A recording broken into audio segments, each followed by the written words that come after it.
চলে গেছেন ভারতে, ভারতে গেছেন, ভালো করছেন। ইন্ডিয়ার মাল তো ইন্ডিয়াতে রপ্তানি হয়ে গেছে, এখন নতুন করে আবার পাকিস্তানি মাল আসবে নাকি? আসন্ন রাজনৈতিক প্রেক্ষাপটে একের পর এক কড়া মন্তব্যে উত্তপ্ত হচ্ছে দেশের রাজনীতি। শুক্রবার নিজ বাসভবনের সামনে পটুয়াখালী নিউ মার্কেটে ব্যবসায়ীদের সঙ্গে এক মতবিনিময় সভায় আলতাফ হোসেন চৌধুরী বলেন, ক্ষমতায় গেলে সর্বপ্রথম চাঁদাবাজি বন্ধ করবেন। নির্বাচিত হলে এলাকায় কোনো ধরনের চাঁদাবাজি চলবে না। সাধারণ মানুষকে জিম্মি করে রাজনীতি করার সুযোগ কাউকে দেওয়া হবে না।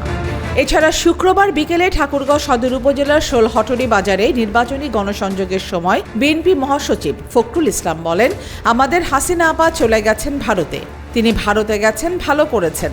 এলাকার সমর্থক কর্মীদের বিপদে ফেলে গেছেন কেন? আমরা কর্মী সমর্থকদের জানাতে চাই, আপনারা বিপদে পড়বেন না, আমরা আছি আপনাদের পাশে। আমাদের হাসিনা আপা চলে গেছেন ভারতে, ভারতে গেছেন, ভালো করছেন। এইখানকার যারা আপনার সমর্থক, যারা আপনাদের কর্মী পার্টি, তাদেরকে বিপদে পড়ে গেছেন কেন? যারা বিপদে, আমরা তাদেরকে জানাতে কোনো বিপদে পড়বেন না, আমরা আছি আপনাদের পাশে। অন্যদিকে আরও এক ধাপ এগিয়ে আওয়ামী লীগকে মেড ইন ইন্ডিয়া বলে মন্তব্য করেছেন বিএনপি স্থায়ী কমিটির সদস্য সালাউদ্দিন আহমেদ। তিনি বলেন, আওয়ামী লীগ এখন মেড ইন ইন্ডিয়া, সেখানেই তৈরি, সেখানেই রপ্তানি হয়ে গেছে।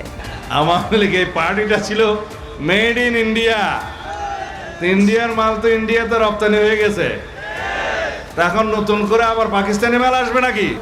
বাংলাদেশের গণতন্ত্র এবং উন্নয়নের দলের নাম বিএনপি।